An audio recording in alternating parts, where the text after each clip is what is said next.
Hello medicos, क्या हालचाल। बिंदास एकदम। मैं हूं Nazir Hussain, second year MBBS student, और आप लोग देख रहे हो मेडिको एकेडमिया। अगर मेरे चैनल पे नए हो तो वीडियो को शुरू करने से पहले मेरे चैनल को सब्सक्राइब कर लो और वीडियो को लाइक और शेयर करके भी चले जाना। जैसा कि आप लोगों को पता है कि फर्स्ट ईयर वालों का सेकेंड इंटरनल आ गया है, कुछ दिन बाद एग्ज़ाम शुरू होने वाला है। तो आज इस वीडियो में हम लोग बायोकेमिस्ट्री का इंपॉर्टेंट टॉपिक्स, मतलब कहाँ कहाँ से क्वेश्चन आ सकता है सेकेंड इंटरनल में, वो सब डिस्कस करेंगे। कौन सा इंपॉर्टेंट क्वेश्चन है। तो सेकेंड इंटरनल का सिलेबस में से carbohydrate metabolism, amino acid metabolism, fat metabolism, lipid metabolism and nucleotide metabolism. तो पहले कार्बोहाइड्रेट मेटाबॉलिज्म को स्टार्ट करते हैं। कार्बोहाइड्रेट मेटाबॉलिज्म में most important question TCA cycle, and इसमें और एक क्वेश्चन भी पूछा जाता है कि टीसीए साइकिल एम्फोबोलिक क्यों होता है। उसके बाद सेकंड क्वेश्चन है सिग्निफिकेंस ऑफ 2,3-BPG, ये उसी के बाद है रेपोपोर्ट ल्यूबेरिंग साइकिल में है, वहाँ पे ग्लाइकोलाइसिस के बाद ये है, ये इम्पोर्टेंट है। उसके बाद HMP शंट मोस्ट इम्पोर्टेंट है, ये मोस्ट इम्पोर्टेंट HMP शंट का सिग्निफिकेंस क्या है। उसके बाद ग्लाइकोलाइसिस को सबको पता है, 11-12 में पढ़ के आए हो। उसके बाद ग्लूकोनियोजेनेसिस, ग्लाइकोलाइसिस का उल्टा ही है, एक बार पढ़ने से हो गया। उसके बाद ग्लाइकोजेनेसिस एंड ग्लाइकोजेनोलाइसिस, एक को पढ़ने से दोनों हो जाता है, सिमिलर है दोनों। उसके बाद वॉन गैस डिजीज़, ये भी बहुत इंपॉर्टेंट है, मोस्ट इम्पॉर्टेंट है ये। उसके बाद ग्लूकोज 6-फॉस्फेट डिफिशिएंसी। उसके बाद है वार्निक कोर्साकॉफ सिंड्रोम, ये उतना भी इम्पोर्टेंट नहीं है, उतना भी खास नहीं है, लेकिन इम्पोर्टेंट कैटेगरी में आता है। उसके बाद है gluconeogenesis from lactate Cori cycle, ये इंपॉर्टेंट है, लेकिन शॉर्ट नोट आ सकता है कोरी साइकिल से। तो कार्बोहाइड्रेट मेटाबॉलिज्म में उतना कुछ नहीं है, इतना ही है, ये सब पढ़ने से इसी में से कॉमन आएगा एग्जाम में। उसके बाद लिपिड मेटाबॉलिज्म में सबसे इम्पोर्टेंट है बीटा ऑक्सीडेशन, मोस्ट इम्पोर्टेंट है बीटा ऑक्सीडेशन। उसके बाद sudden infant distress syndrome, beta oxidation के बाद ही ये टॉपिक है। उसके बाद जमैकन वोमिटिंग सिंड्रोम।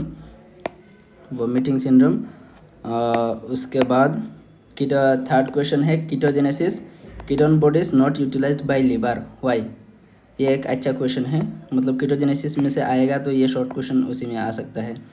उसके बाद cholesterol synthesis and cholesterol degradation से बहुत सारा वहाँ पे टॉपिक दिया हुआ है बुक में। तो सिंथेसिस ऑफ बाइल एसिड, ये मोस्ट इंपॉर्टेंट है कोलेस्ट्रॉल डिग्रेडेशन में से।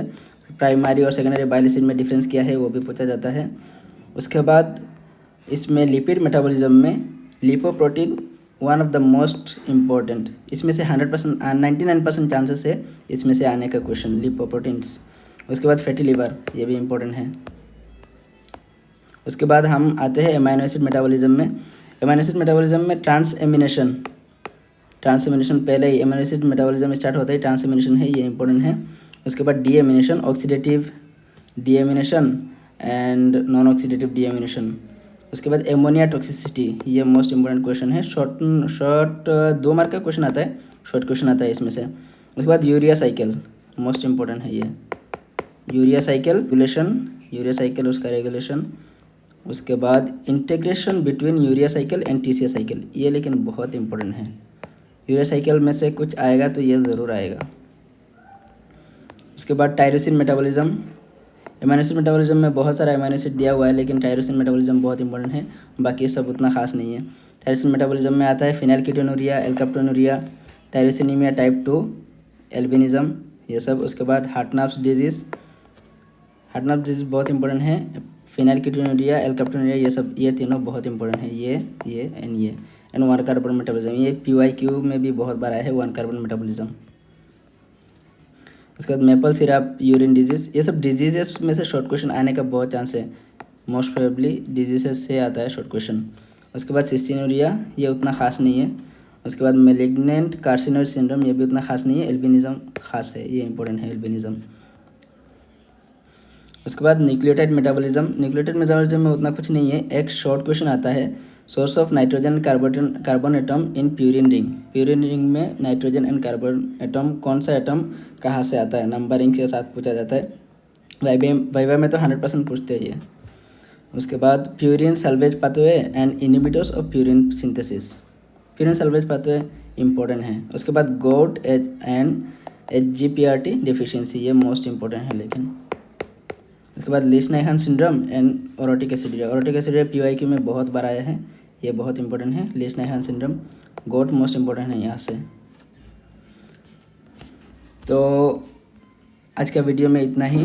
बायोकेमिस्ट्री फुल सेकेंड टर्म में जो जो आने वाला था सब कवर कर लिया शॉर्ट ड्यूरेशन ऑफ टाइम में। तो अच्छे से पढ़ाई करते रहिए। तो मिलते हैं नेक्स्ट वीडियो में।